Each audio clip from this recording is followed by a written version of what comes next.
ይህ የምፅዓቱ አዋጅ ነጋሪ አገልግሎት ወቅታዊና ዕለታዊ ወጎችን በማቅረብ ትንታኔ የምንሰጥበት የተለያዩ እንግዶችንም በመጋበዝ የምናቀርብበት መድረክ ነው። መረጃዎችን ያጠናከረ ይዞልን የሚመጣው ፓስተር አለማየሁ ነሙ ሲሆን ፕሮግራሙን የመራና መሰናዶውን ኤዲት በማድረግ ወደ እናንተ የሚያቀርበው ይልቃል አስራት ነው። መልካም ጊዜ።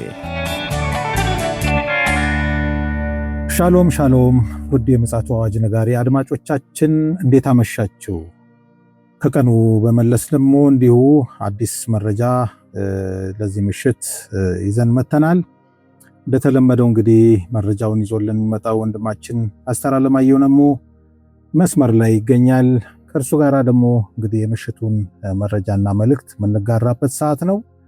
መልካም ጊዜ እንደሚኖረን ተስፋ አረጋለሁ። ይልቃል አስራት ነኝ ከምፅዓቱ አዋጅ ነጋሪ አገልግሎት።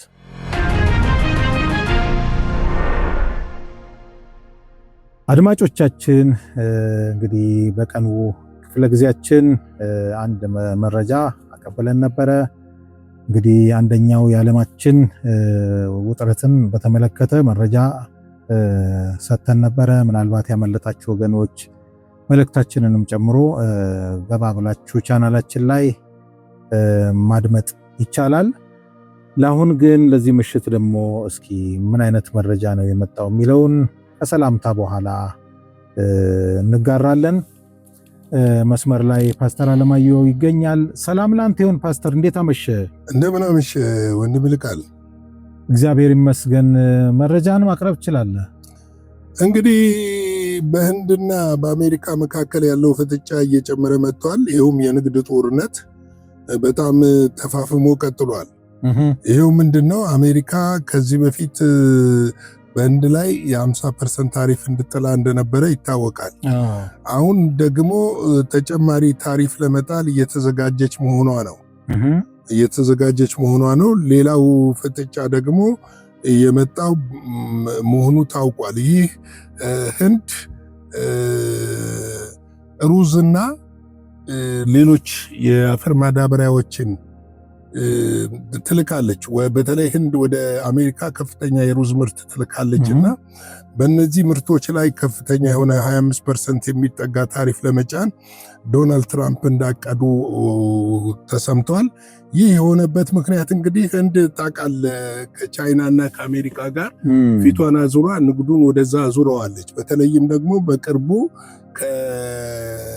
ፕሬዚዳንት ፑቲን ጋራ በኒው ዴሊ በተደረገው ስምምነት መሰረት የንግድ መጠናቸውን እያሳደጉ መጥተዋል። ይህንን እንግዲህ በጥናት የደረሱበት ይመስለኛል። አሁንም ምንድነው የተደረገው? 50% ያላነሰ የነዳጅ ግዢ ጨምራለች ከሩሲያ። እንዲሁም ደግሞ ከቻይና ጋር ያላት እንግዲህ እስከዛሬ ድረስ የነበረው የንግድ ልውውጥ እስከ 300 ቢሊዮን ነበረ። ይሄ እንግዲህ ባለፈው እንደዘገብነው የድንበር ግጭታቸውን በሰላማዊ መንገድ አቁመው መስመሩን ከከፈቱ በኋላ ይሄም የንግድ እንትን እየጨመረ መጥቷል። ከዚህ አንጻር ማለትም ህንድ ወደ አሜሪካ ሄዳ ልደራደርም የተለያዩም ዲፕሎማሲም መንገድ ስላልተከተለችና ፊቷን እያዞረች ስለሆነ ይህንን ለመበቀል ይመስላል ዶናልድ ትራምፕ ይህንን ታሪፍ መልሰው በህንድ ላይ ለመጫን የፈለጉት። ስለዚህ እንግዲህ ይሄ በህንድ አማካይነት ህንድ ላይ ሊጫን የተፈለገው ታሪፍ ህንድን ይጎዳሉ የሚል ነገር ሲል መጠነኛ ጉዳት ሊያመጣ ይችላል። ነገር ግን ህንድ አሁንም ሰፊ የገበያ አማራጭ ስላላት ወደዛ ፊቷን ልታዞር ትችላለች የሚል ነገር ተሰምቷል። እንግዲህ ሌላው ምናልባት የዓለምን ሚዲያ ይዞ ያለው በጀርመን በርሊን እየተደረገ ያለው በአሜሪካ ተደራዳሪዎች እና በዩክሬን ተደራዳሪዎች ራሱ ዘለንስኪን በተገኘበት የሚደረገው ውይይት ነው። ይሄ ውይይት ላይ እንግዲህ ከአሜሪካ ታውቃለህ ያው ዊስኮፕ እና ጄራርድ ኩሽነር ተገኝተዋል። የነዚህ ሁለት ሰዎች ትልቅ ሚና እየተጫወቱ እንደሆነ እየተሰማ ነው ያለው። እንግዲህ ድርድሩ በዋናነት የሚያጠነጥነው ዩክሬን መሬቷን ለቃ ዶንባስን ሙሉ ለሙሉ ለቃ እንድትወጣ ነው። ሁለተኛው እንግዲህ ደግሞ የሚታሰበው የኔቶ አባል አለመሆኗን እንድታረጋግጥ ነው እየታሰበ ያለው። ሶስተኛ የወታደር መጠኗን ወይም ደግሞ ወታደራዊ መጠኗን እንድትቀንስ የሚል ነው። ዋናው ሐሳቦቹ እነዚህ ነው። አንደኛው ሐሳብ ላይ ይበል የሚያስብል እርምጃ ተሄዷል ነው የተባለው። የኔ ከአውሮፓም ይሁን ከአሜሪካ የጦርነት ዋስትና የደህንነት ዋስትና ማገኝ ከሆነ ዩክሬን ማለትም ወደ ኔቶ የመግባቱን ጉዳይ ሰርዣዋለሁ የሚል ነገር ነው የተነሳው። ይሄ ደግሞ ምንድነው ያሉት?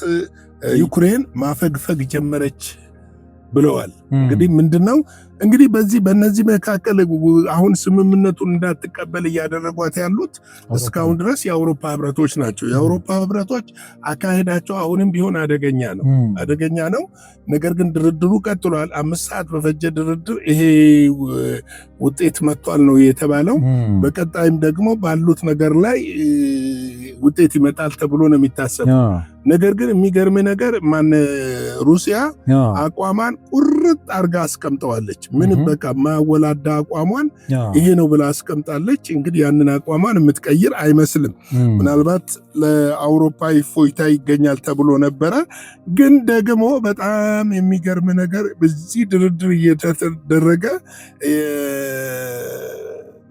ኔቶ ዋና ጸሐፊ ማርክ ሩት እና የኔቶ የጦር ጀነራሎች የት እንደሆነ ስብሰባ አይታወቅም። ምስጢራዊ ስብሰባ ከተደረገ በኋላ 800,000 የሚጠጋ የኔቶ ወታደሮች በኔቶ አባል ሀገር ሩሲያ ዙሪያ ባሉ በኔቶ አባል ሀገር እንዲሰፍሩ ተደርጓል።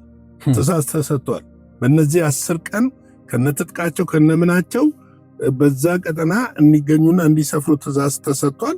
ይህን ትእዛዝ እንግዲህ የኔቶ ጀነራሎች ለማስፈጸም ደፋ ቀና እያሉ ነው። እነዚህ ሀገሮች በዋናነት የተጠቀሱት ስጋት አለብኝ የምትለው ሆላንድ ነች። በሁለተኛነት ላቲቪያ ነች። በሶስተኛነት ሊቱዌኒያ ነች። እነዚህ በሩሲያ ዙሪያ የሩሲያ አዋሳኝ ሀገሮች ናቸው። የቀድሞ የዋርሶ አባላት እና በእነዚህ ሀገሮች ዙሪያ ላይ እንዲሰፍሩ ትእዛዝ ተሰጥቷል። እኔ በጣም ግራ የገባኝ ነገር እና ምንድነው ብትል በአንድ በኩል ሰላም ለማምጣት እዚህ ጋር ድርድር እየተደረገ ነው። ሰላማዊ ውይይት እየተደረገ ነው። አሜሪካ መንግስት የአሜሪካ ተደራዳሪዎች ከዩክሬን ተደራዳሪዎች በሶስተኛ ወገን እየተደራደሩ ነው። ራሽያ እና ዩክሬን በሶስተኛ ወገን ድርድር እየተደረገ ነው። አትሊስት ድርድሩ መልካም ውጤት ያመጣል የሚል ተስፋ እያጫረ ባለበት ሰዓት የኔቶ አሁንም ራሽያን ለመክበብ መሞከር ምንድነው ፋይዳው? ያው የእባቡ ባህሪ ስለሆነ ሁለት ገጽታ ነው ያለው። አንዴ ሰላም ሰው መስሎ ይመጣል፣ በሌላ ሳይድ ደግሞ የአውሬው ባህሪ ደግሞ ይገለጣል። ግልጽ ነው እሱ። ልክ ነህ። አሁን ምንድነው ይሄ ነገር ራሽያን የበለጠ ለወታደራዊ ጦርነት አይጋብዝም ወይ? አሁንም በፊትም እኮ ራሽያ ይህንን ከዩክሬን ጋር አንዱ ጦርነት ያደረገችበት አንደኛው ርዕስ ዩክሬን ወደ ኔቶ ገባለው ማለቷ ነው። ልክ ነው። ገብቷል። እና የኒው ሊበራሊዝምን አስተሳሰብ በመቀበሏና ወደ ኔቶ ገባለው። ባይገርም ግን የዩክሬን ኦርቶዶክስ እና የራሽያ ኦርቶዶክስ በራሽያ ፖፕ ነው የሚመሩት። አንድ የኦርቶዶክስ እንትን ነው መስመር ነው ያላቸው። ስለዚህ አንድ ማህበር ነው፣ አንድ እንትን ነው ያለውና ከዚህ አንጻር ብዙ ጊዜ ይባል የነበረው ምንድነው እንትን ራሽያ ታቀርብ የነበረው በዩክሬን ውስጥ የሚገኙ ሩሲኛ ተናጋሪ የሩሲያ ዘሮች ዝርያ ያላቸው ተጨቁነዋል፣ ተበድለዋል፣ ተገፍተዋል ነው፣ ግድያ ተፈጽሞባቸዋል ነው የሚልና አማጽያን ተንቀሳቅሰው በዶንባስ ግዛት ውስጥ ከፍተኛ ጦርነት እየፈጸሙ የነበሩት በዚህ ምክንያት ነው። እንዴት ነው አሁን ራሱ እኮ ይሄ የሚያባበስ ጉዳይ ነው። አሁን ብዙዎች ምንድነው እያሉ ያሉት በአውሮፓ ላይ አሁን ገና የጦርነት ደመና አንዣበበ ብለዋል። ለምን እየተደረገ ያለው ጦርነትን የሚያመጣ እንጂ ጦርነትን የሚያስቀር አይደለም። ስለዚህ ከዩክሬን ጋር ሰላም ቢሆኑ በእነዚህ ቀጠናዎች ውስጥ ወታደሮቻቸውንና የተለያዩ ሚሳኤሎችን በመትከል ሩሲያን ማስጨነቅ ነው የሚፈልጉት። ሩሲያ ደግሞ እነዚህን አገሮች ከመምታት ወደኋላ አትልም። አሁን ሩሲያ ከዚህ በኋላ ከአውሮፓ ጋር ጦርነት ብታደርግ እንደዚህ በቀላል ሚሳኤሎች የምትዋጋ አይመስለኝም እና ወደ ኒኩለር ጦርነት እንዳያመራ ስጋት አለው እና ማርክ ሩት እንግዲህ የተሰጣቸው በ10 ቀን ነው። በ10 ቀን ውስጥ በእነዚህ 3ቱ ቀጠናዎች 800,000 ሰራዊት ማለት ቀላል አይደለም። በጣም ብዙ ወታደር ነው እንዲገቡ በ10 ቀን ውስጥ ወደ እነዚህ ቀጠና እንዲንቀሳቀሱ ተብሏል። እንግዲህ ቀጣዩ ምን ይሆናል የምንል ከሆነ የተፈራው ነገር ነው የሚደርሰው። እንግዲህ ጦርነት ይሰማለን። እንደው እዚህ ጋር ሰላም ሆነ ስትል እዚህ ጋር ይሸነቆራል፣ እዛ ጋር ሰላም ሆነ ስትል እዛ ጋር ይሸነቆራል። ዓለም ቡቱቱ የሆነች ነው ያለችው እና ነገር ሁሉ እያለቀላት ነው እንደሆነ ነው ያሳየው። አሁን የዛሬ 4 ዓመት 5 ዓመት 6 ዓመት ላይ ህንድና አሜሪካ በጣም ክሎዝ ናቸው እንዴ። የአሜሪካ ውጭ ጉዳይ ሚኒስትር ባይደን ራሱ ሄዷል። በጣም ክሎዝ የነበሩ ናቸው። አሁን ላይ ደግሞ በጣም ነው እየተራራቁ የመጡት ያሉት። በአውሮፓ መካከል ስትመለከት እንዲሁ አይነት ነገር ነው ያለና እግዚአብሔር በነገር ላይ የህንዱ ጠቅላይ ሚኒስትር ናሬንድራ ሞዲ ናቸው ዛሬ ገብተዋል የሚል መረጃ አይቻለው። እንግዲህ ይሄ ራሱ ብዙ የሚነግረን ነገር ስላለ ወደፊት ደግሞ በዚህ ጉዳይ ላይ ተመልሰን እንመጣ ይመስለኛል አይደል? እንመጣለን። ለምሳሌ የአፍሪካ ገበያ ሰፊ ገበያ ነው። ወደ አፍሪካ ቻይናም ቢሆን እንድብቱን ያማተሩት ወደ አፍሪካ አንደኛ ቀለል ባለ ዋጋ ነው ሸቀጦችን ሊያቀርቡ ለሚችሉ የቴክኖሎጂ እቃዎችንም ቀለል ዋጋ ባለ ነው የሚቀርቡ። ደግሞ ጥሩም ግንኙነት ጥንታዊ ግንኙነት አላቸው። እንግዲህ እስቲ ምንድነው ደግሞ ባተር ማርገም ቢሆን ያለውን ነገር ይዘን እንመጣለን፣ እንዳስሳለን። እንግዲህ ወገኖቻችን ለዛሬ ምሽት ያለን ፕሮግራም ይሄንን ይመስላል። ላይክ፣ ሼር፣ ሰብስክራይብ አይረሳ። ለብዙዎች አጋሩ፣ አብራችሁን አገልግሉ።